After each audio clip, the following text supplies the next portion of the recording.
যিজন শংকৰদেৱে গোটেই জীৱন মূৰ্তি পূজাৰ বিপক্ষে কথা ক'লে, নৱ বৈষ্ণৱবাদ বা ভক্তিবাদৰ মূল যিটো আদৰ্শ প্ৰচাৰ কৰিলে যে কোনো বলি বিধান নালাগে, কোনো মূৰ্তি পূজা নালাগে, ঈশ্বৰক পাবলৈ মাজত ব্ৰাহ্মণ বা এনেকুৱা ধৰণৰ কোনো মাজৰ মানুহ নালাগে, সেই শংকৰদেৱৰ জন্মস্থানত ডাঙৰ ডাঙৰ মূৰ্তি সাজি উত্তৰ ভাৰতীয় সংস্কৃতি এটা বাৰু, উত্তৰ ভাৰতীয় ধৰ্মীয় সম্প্ৰসাৰণবাদ এটাক বাৰু আচলতে বটদ্ৰৱাত স্থাপন কৰি কালি গ'ল নেকি বাৰু?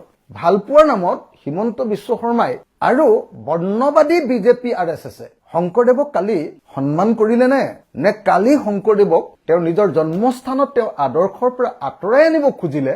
এওঁলোকে ব্ৰাহ্মণ্যবাদত বিশ্বাস কৰে, আমাৰ শংকৰদেৱে আকৌ ডাইৰেক্টলি বৈষ্ণৱবাদত বিশ্বাস কৰি এটা বাক্য মাত্ৰ কয় যে তুমি কাম কৰি থাকা, সততাৰে কাম কৰি থাকা, মাত্ৰ এবাৰ হৰি নাম লৈ দিবা, এবাৰ মাত্ৰ ঈশ্বৰৰ নাম লৈ দিবা, কৃষ্ণৰ নাম বা বিষ্ণুৰ নাম লৈ দিবা, সববিলাক পাপ তোমাৰ খণ্ডন হৈ যাব, তুমি মুক্তি পাবা।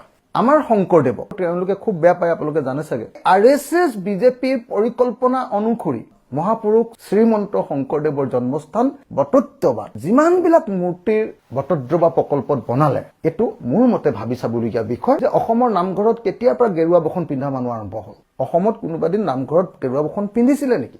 আমিতো নামঘৰত সদায় বগা চোলা পিন্ধি যাওঁ, বগা চুৰিয়া পিন্ধি যাওঁ, মহিলাবিলাকেও বগা চোলা বগা সাজ পিন্ধি যায়। আমাৰ এইটো হ'ল অসমীয়াৰ সংস্কৃতি। মাজুলীৰ ক্ষেত্ৰত মই গৈ নিজে গেৰুৱা বসন দেখি আহিলো। এই বিজেপি আৰু RSS এতিয়া আকৌ আমাৰ শংকৰদেৱৰ নিজৰ একদম জন্মস্থানত এইটো আক্ৰমণ কৰিলে নেকি বাৰু? এইটো সম্প্ৰসাৰণবাদ নেকি বাৰু? এইটো আমাৰ জাতিৰ পিতাজন জগতগুৰু শংকৰদেৱক তেওঁৰ নিজৰ আদৰ্শৰ পৰা তেওঁলোকৰ আদৰ্শলৈ কাঢ়ি নিয়াৰ কাৰণে কচৰত কৰিলে নেকি, অনুশীলন কৰিলে নেকি বাৰু? মই প্ৰশ্নহে কৰিছো দেই, হয় নে নহয় মই নাজানো, মই গালিও পৰা নাই, কিন্তু অসমীয়া মানুহে এবাৰ ভাবি চাওকচোন কথাটো সঁচা নে মিছা। এনে হাৱাত উটি গৈ থাকি লাভ নাই। মই ধৰ্মৰ বিষয়ে ইমান ভালকে নাজানো, কিন্তু মোৰ মনত এটা প্ৰশ্ন জাগি থাকিলে যে যিজন শংকৰদেৱে গোটেই জীৱন মূৰ্তি পূজাৰ বিপক্ষে কথা ক'লে, যিজন শংকৰদেৱে নৱ বৈষ্ণৱবাদ বা ভক্তিবাদৰ মূল যিটো আদৰ্শ প্ৰচাৰ কৰিলে যে কোনো বলি বিধান নালাগে, কোনো মূৰ্তি পূজা নালাগে, ঈশ্বৰক পাবলৈ মাজত ব্ৰাহ্মণ বা এনেকুৱা ধৰণৰ কোনো মাজৰ মানুহ নালাগে, সেই শংকৰদেৱৰ জন্মস্থানত ডাঙৰ ডাঙৰ মূৰ্তি সাজি উত্তৰ ভাৰতীয় সংস্কৃতি এটা বাৰু, উত্তৰ ভাৰতীয় ধৰ্মীয় সম্প্ৰসাৰণবাদ এটাক বাৰু আচলতে বটদ্ৰৱাত স্থাপন কৰি কালি গ'ল নেকি বাৰু? মই নাজানো দেই, প্ৰশ্নৰ ৰূপেহে কৰিছো, আকৌ দেই মই খাটাংকে কৈ দিয়া নাই। আপোনালোকে ভাবি চাবচোন, মই অসমত যিমান নামঘৰ দেখিছো, নামঘৰটোৰ আগফালে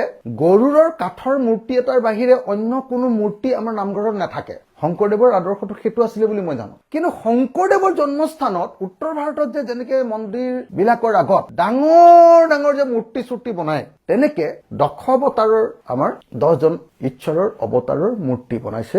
মোৰ বোধেৰে এইটো এটা বিবেচনা কৰি চাবলগীয়া ঘটনা যে এইটো ভাল কাম কৰিলে নে বেয়া কাম কৰিলে। শংকৰদেৱক কালি সন্মান কৰিলে নে তেওঁৰ জন্মস্থানত, নে কালি শংকৰদেৱক তেওঁৰ নিজৰ জন্মস্থানত তেওঁ আদৰ্শৰ পৰা আঁতৰাই আনিব খুজিলে?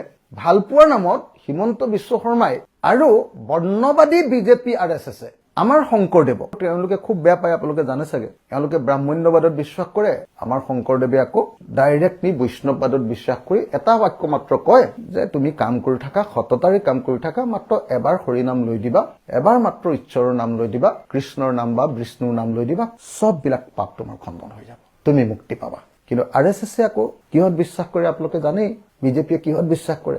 RSS বিজেপিৰ পৰিকল্পনা অনুসৰি মহাপুৰুষ শ্ৰীমন্ত শংকৰদেৱৰ জন্মস্থান বটদ্ৰৱাত যিমানবিলাক মূৰ্তিৰ বটদ্ৰৱা প্ৰকল্পত বনালে, এইটো মোৰ মতে ভাবি চাবলগীয়া বিষয়। মই কনফাৰ্ম কৰি দিয়া নাই, মই গালিও পৰা নাই, কিন্তু অসমীয়া মানুহে এবাৰ ভাবি চাওকচোন কথাটো সঁচা নে মিছা। অসমীয়া মানুহে ভাবি চাওকচোন যে অসমৰ নামঘৰত কেতিয়াৰ পৰা গেৰুৱা বসন পিন্ধা মানুহ আৰম্ভ হ'ল? অসমত কোনোবা দিন নামঘৰত গেৰুৱা বসন পিন্ধিছিলে নেকি? আমিতো নামঘৰত সদায় বগা চোলা পিন্ধি যাওঁ, বগা চুৰিয়া পিন্ধি যাওঁ, মহিলাবিলাকেও বগা চোলা বগা সাজ পিন্ধি যায়। আমাৰ এইটো হ'ল অসমীয়াৰ সংস্কৃতি। এই বিজেপি আৰু RSS যেনেকৈ নামঘৰবিলাক আৰু সত্ৰবিলাকত, এতিয়া বহুত সত্ৰত, মাজুলীৰ ক্ষেত্ৰত মই গৈ নিজে গেৰুৱা বসন দেখি আহিলো। এতিয়া আকৌ আমাৰ শংকৰদেৱৰ নিজৰ একদম জন্মস্থানত এইটো আক্ৰমণ কৰিলে নেকি বাৰু? এইটো সম্প্ৰসাৰণবাদ নেকি বাৰু?